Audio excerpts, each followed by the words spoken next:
ದೋಷಗಳ ತಿದ್ದಿ ಬೆಳೆಸಿದ, ಅಟ್ಟಿ ದೂರಕ್ಕೆ ದೋಷಗಳ ತಿದ್ದಿ ಬೆಳೆಸಿದೆ, ಕಟ್ಟಿ ಹಾಕದೆ ನಮ್ಮ ಆಡಿಸಿದಳೇ, ಕಟ್ಟಿ ಹಾಕದೆ ನಮ್ಮ ಆಡಿಸಿದಳೇ. ದಿನವೂ ದೇವರ ಕಾಣಬೇಕಾಗಿ ಕಂದರಿಗೆ ದಿನಮಣಿಯ ತೇಜದ ಮಾತಾಯಿಯ ಇನಿದಾದ ಮಾನಸದ ತಾಯನ್ನು ಸೃಷ್ಟಿಸಿದೆ, ಇನಿದಾದ ಮಾನಸದ ತಾಯನ್ನು ಸೃಷ್ಟಿಸಿದೆ. ಕನಿಕರದ ಮೂರುತಿಯ ಭುವಿತಾಯಿಯ, ಕನಿಕರದ ಮೂರುತಿಯ ಭುವಿತಾಯಿಯ. ಮೊದಲ ಗುರು ಪಾಠಶಾಲೆ ಮನೆ ಮಂದಿರದಲ್ಲಿ ಹದವಾಗಿ ಹಿತಕ್ಕಾಗಿ ಗದರಿದವಳು, ಹದವಾಗಿ ಹಿತಕ್ಕಾಗಿ ಗದರಿದವಳು. ಮೆದುಮನದ ದೇವತೆಯು ಅಕ್ಕರೆಯ ಹಾರನ್ನು, ಮೆದುಮನದ ದೇವತೆಯು ಅಕ್ಕರೆಯ ಹಾರನ್ನು ಪದುಳದಲ್ಲಿ ಎರೆದೆರೆದು ಮೀಯಿಸಿದಳು, ಪದುಳದಲ್ಲಿ ಎರೆದೆರೆದು ಮೀಯಿಸಿದಳು. ಹೆತ್ತವರ ಪ್ರೀತಿಯನ್ನು ಮರೆಯಲಾಗದು ಎಂದು ಹೊತ್ತು ಹೊತ್ತು ಹೊತ್ತು ಹೆತ್ತು ಸಲಹಿದೆ ನಮ್ಮ ತಾಯಿ. ಹೊತ್ತು ಹೊತ್ತಿಗೆ ಹಾರ ಮೂಡಿಸಿದ ನಮ್ಮ ಬಂಧು, ತುತ್ತನ್ನ ಉಣ್ಣಿಸಿದೆ ನಮ್ಮ ಕಾಯಿ, ತುತ್ತನ್ನ ಉಣ್ಣಿಸಿದೆ ನಮ್ಮ ತಾಯಿ.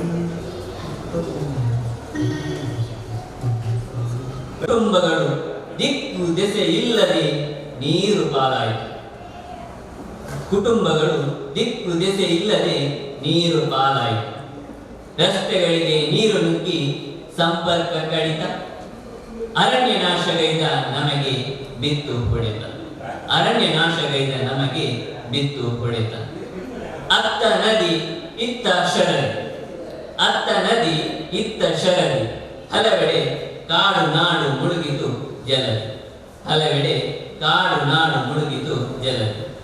ನಾನು ನನ್ನದು ನನ್ನಿಂದ ಎಲ್ಲ ನೀರು ಪಾಲು, ನಾನು ನನ್ನದು ನನ್ನಿಂದ ಎಲ್ಲ ನೀರು ಪಾಲು. ಸಂತ್ರಸ್ತರಿಗೆ ನಾವೆಲ್ಲರೂ ಆಗಬೇಕು ನೆರವಿನ ಊರುಗೋಲು, ಸಂತ್ರಸ್ತರಿಗೆ ನಾವೆಲ್ಲರೂ ಆಗಬೇಕು ನೆರವಿನ ಊರುಗೋಲು. ಇಲ್ಲವೆಂದು ಮನುಷ್ಯನಂದು ಗೋಗರೆದ, ಸಾಕಪ್ಪ ನಿಲ್ಲಿಸಯ್ಯ ವರುಣ ಇಂದು ಕೈ ಮುಗಿದ, ಸಾಕಪ್ಪ ನಿಲ್ಲಿಸಯ್ಯ ವರುಣ ಇಂದು ಕೈ ಮುಗಿದ. ಮೂಢನಂಬಿಕೆಯ ಸುಳಿಗೆ ಸಿಲುಕಿ ಬುದ್ಧಿಯೋ ಬೂದಿ, ಮೂಢನಂಬಿಕೆಯ ಸುಳಿಗೆ ಸಿಲುಕಿ ಬುದ್ಧಿಯೋ ಬೂದಿ. ನೆರೆಯಲು ಬಿಟ್ಟಿಲ್ಲ ಅಧಿಕಾರದ ಗಾಳಿ, ನೆರೆಯಲ್ಲೂ ಬಿಟ್ಟಿಲ್ಲ ಅಧಿಕಾರದ ಗಾಳಿ. ಮಳೆಗಾಗಿ ಮಾಡಿದರು ಕಪ್ಪೆಗಳ ವಿವಾಹ, ಮಳೆಗಾಗಿ ಮಾಡಿದರು ಕಪ್ಪೆಗಳ ವಿವಾಹ. ಹೆಚ್ಚುತ್ತಿರುವ ತಾಪಮಾನದ ಫಲವೇ ಈ ಪ್ರವಾಹ, ಹೆಚ್ಚುತ್ತಿರುವ ತಾಪಮಾನದ ಫಲವೇ ಈ ಪ್ರವಾಹ. ಪ್ರಯಾಸ ಇನ್ನೂ ಕಾಲ ಮಿಂಚಿಲ್ಲ ಮಾಡದಿರಿ ಅರಣ್ಯ ನಾಶ, ಇನ್ನೂ ಕಾಲ ಮಿಂಚಿಲ್ಲ ಮಾಡದಿರಿ ಅರಣ್ಯ ನಾಶ. ಹೊರೆಯಬೇಕು ನಮ್ಮೆಲ್ಲರ ಆ ಜಗದೀಶ, ಹೊರೆಯಬೇಕು ನಮ್ಮೆಲ್ಲರ ಆ ಜಗದೀಶ. ಮನಸ್ಸಾಗುತ್ತವೆ, ನೋವುಗಳು ಸುಖಪಡುತ್ತವೆ. ಅವಕಾಶ ಕೊಟ್ಟ ವೇದಿಕೆಗಳು ಮತ್ತು ನನ್ನ ಸಹೋದರರಿಗೂ ಧನ್ಯವಾದಗಳು. ರೈತ ಪ್ರೇಮಿ ನಮ್ಮ ಸಮಾಜಕ್ಕೆ ಬೇಕಿದೆ ಸರ್, ತುಂಬು ಹೃದಯದ ಧನ್ಯವಾದಗಳು. ಇದೀಗ ಕುಮಾರಿ ಮಂಜುಶ್ರೀಯಿಂದ ಕವಿತೆ ವಾಚನ. ಚಿಕ್ಕ ವಯಸ್ಸಿನಲ್ಲಿ ಅನೇಕ ವೇದಿಕೆಯನ್ನು ಹತ್ತಿದರು. ಇದೀಗ ಅವರಿಂದ ಕವನ ವಾಚನವನ್ನ ಕೇಳೋಣ. ಭಾವಗಳು ತುಂಬಿಹ ಕಡಲು, ಭಾವನೆಗಳು ಹೊನ್ನ ಕಾಂತಿಯ ಕೊನಲು. ಜನನಿಯ ಮಡಿಲು ಸ್ವರ್ಗ ಸುಖವು, ಜೀವನವು ಸಿಹಿ ಕಹಿಗಳ ಪೂರಣವು, ಜೀವನವು ಸಿಹಿ ಕಹಿಗಳ ಪೂರಣವು. ಹೃದಯ ವೀಣೆಯು ಒಲವಿನಿಂದ ಮೀಟುತ್ತ, ಸಪ್ತ ಸ್ವರಗಳ ನಿನಾದವು ಮನಕ್ಕೆ ಹಿತ. ಹೃದಯ ವೀಣೆಯು ಒಲವಿನಿಂದ ಮೀಟುತ್ತ, ಸಪ್ತ ಸ್ವರಗಳ ನಿನಾದವು ಮನಕ್ಕೆ ಹಿತ. ಬದುಕು ಕನಸುಗಳ ಹೊತ್ತ ಮಹಾಪರ್ವವು, ಪಡೆಯಲಿ ಶೀಘ್ರವಾಗಿ ನನಸಿನ ರೂಪವು, ಪಡೆಯಲಿ ಶೀಘ್ರವಾಗಿ ನನಸಿನ ರೂಪವು. ಪ್ರೀತಿ ಅಕ್ಕರೆಯ ಭಾವಗಳ ತೋರುತ್ತ, ಎಲ್ಲರೊಂದಿಗೆ ಮುತ್ತಿನಂತ ಮಾತುಗಳನ್ನಾಡುತ್ತ. ಪ್ರೀತಿ ಅಕ್ಕರೆ ಭಾವ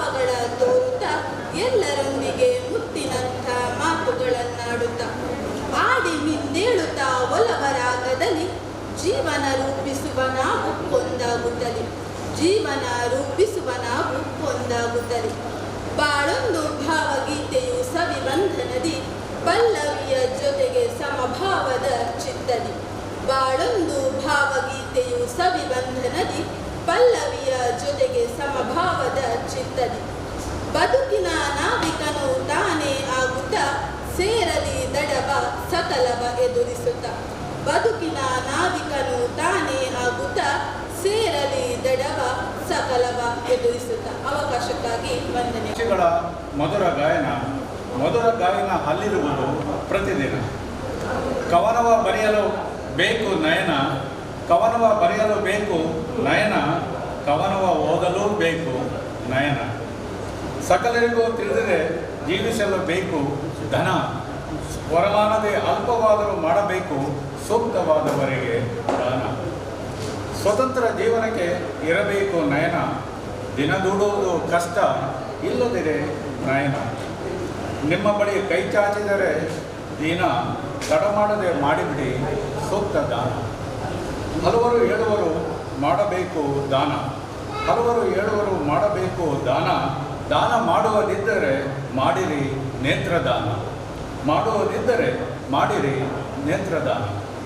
ನೇತ್ರದಾನಕ್ಕೆ ಇರಲಿ ನಿಮ್ಮ ತನು ಮನ, ಅನುಕೂಲವಿದ್ದರೆ ಇದರ ಜೊತೆಗೆ ನೀಡಿರಿ ಧನ. ದೇಶದಲ್ಲಿ ಕ್ರಾಂತಿಯಾಗಿದೆ ಗಗನಯಾನ, ದೇಶದಲ್ಲಿ ಕ್ರಾಂತಿಯಾಗಿದೆ ಗಗನಯಾನ. ನಮ್ಮ ದೇಶದಲ್ಲಿಯೂ ಆಗಲಿ ನೇತ್ರದಾನದ ಅಭಿಯಾನ. ಧನ್ಯವಾದಗಳು. ಅವರಿದ್ರೆ ಮಾಡಿರಿ ನೇತ್ರದಾನ ಬಹಳ ಅಗತ್ಯವಿರುವಂತಹದ್ದು. ಇತ್ತೀಚಿನ ಅದೆಷ್ಟೋ ಜನ ಕಣ್ಣುಗಳಿಲ್ಲದೆ ಲೋಕವನ್ನೇ ಕಾಣದೆ ಅದೆಷ್ಟು ಒಂದು ಮನಸ್ಸಿನಲ್ಲೇ ಅದೆಷ್ಟು ಬೇಗುದಿಯನ್ನು ಹೊಂದಿದ್ದಾರೆ. ಹಾಗಾಗಿ ನಾವು ಈ ಅಭಿಯಾನವನ್ನ ಬಹಳ ಸಂಖ್ಯೆಯಲ್ಲಿ ಈ ಅಭಿಯಾನದಲ್ಲಿ ತೊಡಗಿಕೊಳ್ಳೋಣ ಅಂತ ಹೇಳ್ತಾ ಈ ಸುಂದರ ಕವಿತೆಗೆ ಧನ್ಯವಾದಗಳು. ಇದೀಗ ಶ್ರೀಮತಿ ಪರಿಮಳ ಮಹೇಶ್ವರಿಂದ ಕವಿತೆ ವಾಚನ. ಅನೇಕ ಕಡೆ ಒಂದು ತಮ್ಮ ಬಿಡುವಿಲ್ಲದ ಸಮಯದಲ್ಲೂ ಕವಿತೆ ವಾಚನ ಆಗಿರ್ಬೋದು, ಸಾಹಿತ್ಯ ಯಾವುದೇ ಕಾರ್ಯಕ್ರಮಕ್ಕೆ ಬಿಡುವು ಮಾಡಿಕೊಂಡು ಬರ್ತಾರೆ. ಬಹಳ ಒಳ್ಳೆಯ ವಾಗ್ಮಿ ಕೂಡ. ಇದೀಗ ಅವರಿಂದ ಕವಿತೆ ವಾಚನ. ಪ್ರಸ್ತುತ ಇದೆ ಪ್ರತಿಫಲನ. ಸಂತೆಯಿಂದ ಕೊಂಡು ತಂದ ದರ್ಪಣ ಭಿತ್ತಿಯ ಅಲಂಕರಿಸಿದ. ಸಂತೆಯಿಂದ ಕೊಂಡು ತಂದ ದರ್ಪಣ ಭಿತ್ತಿಯ ಅಲಂಕರಿಸಿದ. ದಿನರಾತ್ರಿ ಎಡೆಬಿಡದೆ ಮನ ಅದರೊಳಗೆ ಸುಳಿದಾಡಿತು. ದಿನರಾತ್ರಿ ಎಡೆಬಿಡದೆ ಈ ಮನ ಅದರೊಳಗೆ ಸುಳಿದಾಡಿತು. ತನ್ನಿನ ಒಳಬದು ಅದ್ಭುತ ನೋಡಲು ಮತ್ತೆ ಮತ್ತೆ ಅತಿಯಾದಂತೆ ನನ್ನೊಳಗ ಭಾವಗಳೆಲ್ಲ ಅರಳಿ ಕನ್ನಡಿಯನ್ನೇ ಆವರಿಸಿದೆ. ತನ್ನಿನ ಒಳಬದು ಅದ್ಭುತ ನೋಡಲು ಮತ್ತೆ ಮತ್ತೆ ಅತಿಯಾದಂತೆ ನನ್ನೊಳಗ ಭಾವಗಳೆಲ್ಲ ಅರಳಿ ಕನ್ನಡಿಯನ್ನೇ ಆವರಿಸಿದಂತೆ. ದಿನದ ಗಾಳಿ ಉರುಳಿ ಹಸಿರೆಲೆ ಬಾಡಿ ಒಣಗುತ್ತಿದೆ. ದಿನದ ಗಾಳಿ ಉರುಳಿ ಹಸಿರೆಲೆ ಬಾಡಿ ಒಣಗುತ್ತಿದೆ. ದರ್ಪಣ ಮಸುಕಾದಂತೆ ನೋಡುವ ನೋಟ ಬದಲಾಗಿದೆ. ದರ್ಪಣ ಮಸುಕಾದಂತೆ ನೋಡುವ ನೋಟ ಬದಲಾಗಿದೆ. ಈಗೇಕೋ ಬಿಂಬದಿ ನಾನಿಲ್ಲ, ಈಗೇಕೋ ಬಿಂಬದಿ ನಾನಿಲ್ಲ. ಯಾವುದೋ ಮುಖ ಇನ್ನಾವುದೋ ದೇಹ, ಯಾವುದೋ ಮುಖ ಇನ್ನಾವುದೋ ದೇಹ. ಒಂದೊಮ್ಮೆ ಕನ್ನಡಿಗೂ ಅಸಹ್ಯ, ಒಂದೊಮ್ಮೆ ಕನ್ನಡಿಗೂ ಅಸಹ್ಯ. ನೋಡು ನೋಡುತ್ತಲೇ ಕರಗಿ ಹೋಗಿದೆ ಮೋಹ, ನೋಡು ನೋಡುತ್ತಲೇ ಕರಗಿ ಹೋಗಿದೆ ಪ್ರತಿಫಲದಲ್ಲಿ ಮೋಹ. ಧನ್ಯವಾದಗಳು. ಕಲಾವೇದಿಕೆ ವಿದ್ಯಾರತ್ನ ಆಂಗ್ಲ ಮಾಧ್ಯಮ ಶಾಲೆ ದೇರ್ಲಗಟ್ಟೆ ಇವರ ಆಶ್ರಯದಲ್ಲಿ ಕಥಾಬಿಂದು ಸಾಹಿತ್ಯ ಸಾಂಸ್ಕೃತಿಕ ವೇದಿಕೆ ಮಂಗಳೂರು ಹಾಗೂ ಪವರ್ ಸ್ಟಾರ್ ಕನ್ನಡ ಕೋಗಿಲೆ melodies Haveri, Appu youth brigade Bengaluru ಇವರ ಸಂಯುಕ್ತಾಶ್ರಯದಲ್ಲಿ ಇಂದಿನ ಈ ಕಾರ್ಯಕ್ರಮ ನಡೀತಾ ಇದೆ. ಇಂದಿನ ಈ ಕಾರ್ಯಕ್ರಮದಲ್ಲಿ ಇಡೀ ಕಾರ್ಯಕ್ರಮದ ಅಧ್ಯಕ್ಷರಾಗಿ ಉಪಸ್ಥಿತರಾದಂತಹ ಶ್ರೀ ಕೆ.ವಿ. ಲಕ್ಷ್ಮಣಮೂರ್ತಿ ಸಾಹಿತಿಗಳು ನಿಮಗೂ, ಹಾಗೆಯೇ ಇಂದು ಉಪಸ್ಥಿತರಾಗಿರುವಂತಹ ಶ್ರೀ ವಿವೇಕಾನಂದ ಕಾಮತ್ ಇವರಿಗೂ, ಹಾಗೆಯೇ ಅದೇ ರೀತಿ ಕಥಾಬಿಂದು ಸಾಹಿತ್ಯ ಸಾಂಸ್ಕೃತಿಕ ವೇದಿಕೆಯ ಸ್ಥಾಪಕಾಧ್ಯಕ್ಷರಾದ PV ಪ್ರದೀಪ್ ಕುಮಾರ್ ಇವರಿಗೂ, ಹಾಗೆ ಎಲ್ಲ ಹಿರಿಯ ಗಣ್ಯರಿಗೂ, ಸುರೇಶ್ ನೆಗಳವಳಿಯವರು ಆಗಿರಬಹುದು, ಅದೇ ರೀತಿ ರೇಮಂಡ್ ನಿಗುಣ, ಹಾಗೆ ಗೋಪಾಲಕೃಷ್ಣ ಕಟ್ಟೆತಿಲ, ಉಣಾಜೆ ರಾಮಚಂದ್ರ ಭಟ್, ಪರಿಮಳ ರಮೇಶ್ ಆಗಿರ್ಬೋದು, ಎಲ್ಲ ಕುಂಬ್ರ ದುರ್ಗಾ ಪ್ರಸಾದ್, ಪಂಕಜ ರಾಮಭಟ್, ಎಲ್ಲರಿಗೂ, ಎಲ್ಲ ಹಿರಿಯರಿಗೂ ಕಿರಿಯವಳಾದ ನನ್ನ ವಂದನೆಗಳು.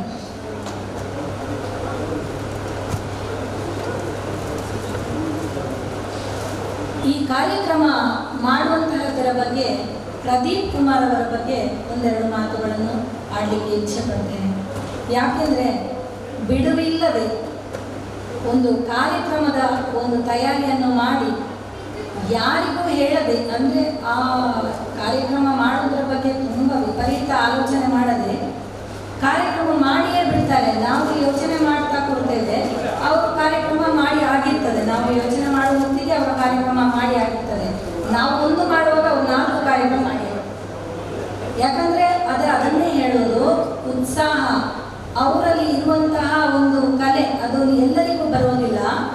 ಒಂದು ಜನರನ್ನು ಒಗ್ಗಟ್ಟಾಗಿ ಸೇರಿಸುವಂತಹದ್ದು, ಎಲ್ಲರನ್ನು ಸೇರಿಸಿ ಕವಿಗೋಷ್ಠಿ ಮಾಡೋದು ಆಗಿರ್ಬೋದು, ಅಥವಾ ಒಂದೊಂದು ಕಾರ್ಯಕ್ರಮ ಪ್ರಾಯೋಜನೆ ಮಾಡುವಂತಹದ್ದು ತುಂಬ ಕಷ್ಟ, ಎಲ್ಲರಿಗೂ ಸಾಧ್ಯ ಇಲ್ಲ. ಆದರೆ ಅವರು ಈ ಕೆಲಸವನ್ನು ಮಾಡಿದರೆ ಅವರಿಗೆ ನಾವು ಎಲ್ಲರೂ ಒಂದು ಚಪ್ಪಾಳೆಯನ್ನು ಹೊಡಿಬೇಕು ಅಂತ ನಾನು ಹೇಳಿಕೊಳ್ತೇನೆ.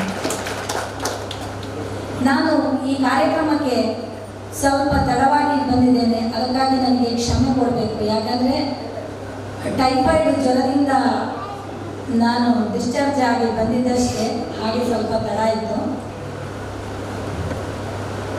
ನನ್ನ ಒಂದು ಕವನವನ್ನು ನಾನು ಓದ್ತೇನೆ. ಸಂಘ ಸುಖ ಬಿಡಬೇಕು, ಓದಿಯೇ ಬಿಡಬೇಕು ನನ್ನ ನಲ್ಲನ ಮನದಾಳವನ್ನು. ಬಿಡಬೇಕು, ಓದಿಯೇ ಬಿಡಬೇಕು ನನ್ನ ನಲ್ಲನ ಮನದಾಳವನ್ನು. ಏನೇನು ಅವಿತಡಗಿಸಿಟ್ಟಿರುವ ಕಾಣದ ಜಾಗದಲ್ಲಿ ಅದರೆಲ್ಲವನ್ನು, ಏನೇನು ಅವಿತು ಅಡಗಿಸಿಟ್ಟಿರುವ ಕಾಣದ ಜಾಗದಲ್ಲಿ ಅದರೆಲ್ಲವನ್ನು ಹುಡುಕಿ ತೆಗೆದೇ ಬಿಡುವೆ, ಕೆದಕಿ ಹೊರಗೆಳೆವೆ ತುಂಟತನದಿ ಗೋಗರೆ. ಹುಡುಕಿ ತೆಗೆದೇ ಬಿಡುವೆ, ಕೆದಕಿ ಹೊರಗೆಳೆವೆ ತುಂಟತನದಿ ಗೋಗರೆಗೆ. ಅದಾವ ಶಸ್ತ್ರವನ್ನು ಬಳಸದೆ ಅಸ್ತ್ರವಾಗಿಸುವೆ ಕಣ್ಣಲ್ಲೇ ಬೋರ್ಗರೆವೆ. ಅದಾವ ಶಸ್ತ್ರವನ್ನು ಬಳಸದೆ ಅಸ್ತ್ರವಾಗಿಸುವೆ ಕಣ್ಣಲ್ಲೇ ಬೋರ್ಗರೆವೆ. ಕುದಿ ಕುದಿದು ಮೈ ಮೇಲೆಲ್ಲ ಹರಿದು ಅವನೊಳವೇ ಅವಗೆ ವಶವಾಗಿ ಬಿಡುವೆ. ಕುದಿ ಕುದಿದು ಮೈ ಮೇಲೆಲ್ಲ ಹರಿದು ಅವನೊಳವೇ ಅವಗೆ ವಶವಾಗಿ ಬಿಡುವೆ. ತನ್ನಿರವನೇ ತಾ ಬಯಸಿ ಅವನೊಳಗೆಲ್ಲ ಇಳಿದು ಅವನೊಳವೇ ಇದ್ದು ಬಿಡುವೆ. ತನ್ನಿರವನೇ ತಾ ಬಯಸಿ ಅವನೊಳಗೆಲ್ಲ ಇಳಿದು ಅವನೊಳವೇ ಇದ್ದು ಬಿಡುವೆ. ಭೂಮಂಡಲದ ಸ್ಪರ್ಶ ಸುಖ ಪಡೆದು ಅವ ಮಾಡುವ ಕಾಯಕದಿ ನಾನು ಸುಡುವೆ. ಭೂಮಂಡಲದ ಸ್ಪರ್ಶ ಸುಖ ಪಡೆದು ಅವ ಮಾಡುವ ಕಾಯಕದಿ ನಾನು ಸುಡುವೆ. ಅಧಿಕಾರ ಸ್ಪಷ್ಟತೆಗೆ ಪರಕಾಯ ಪ್ರವೇಶದಂತಾಗಿ ಅವನನ್ನು ನಿಂತಲ್ಲೇ ನಿಲ್ಲಿಸಿ ಬಿಡುವೆ. ಅಧಿಕಾರ ಸ್ಪಷ್ಟತೆಗೆ ಪರಕಾಯ ಪ್ರವೇಶದಂತಾಗಿ ಅವನನ್ನು ನಿಂತಲ್ಲೇ ನಿಲ್ಲಿಸಿ ಬಿಡುವೆ. ಸಾಕು ಸಾಕೆನಗೆ ನಿನ್ನ ಸಹವಾಸವೇ ಸಾಕೆನಲವ, ನಗು ನಗುತ್ತಾ ನಾನವನೊಳು ಗಹಿಸುವೆ. ಸಾಕು ಸಾಕೆನಗೆ ನಿನ್ನ ಸಹವಾಸವೇ ಸಾಕು ಎನ್ನಲು ಅವ, ನಗು ನಗುತ್ತಾ ನಾನು ಅವನೊಳು ಗಹಿಸುವೆ. ಮುಚ್ಚು ಬಾಯಿ ನೀ ಸುಮ್ಮನಾಗೆನಲು ನಾ ಮೆಲ್ಲನವನೊಳಗಿಂದ ಹೊರಜಾರಿ ಬರುವೆ. ಮುಚ್ಚು ಬಾಯಿ ನೀ ಸುಮ್ಮನಾಗೆನಲು ನಾ ಮೆಲ್ಲನೆ ಅವನೊಳಗಿಂದ ಹೊರಜಾರಿ ಬರುವೆ.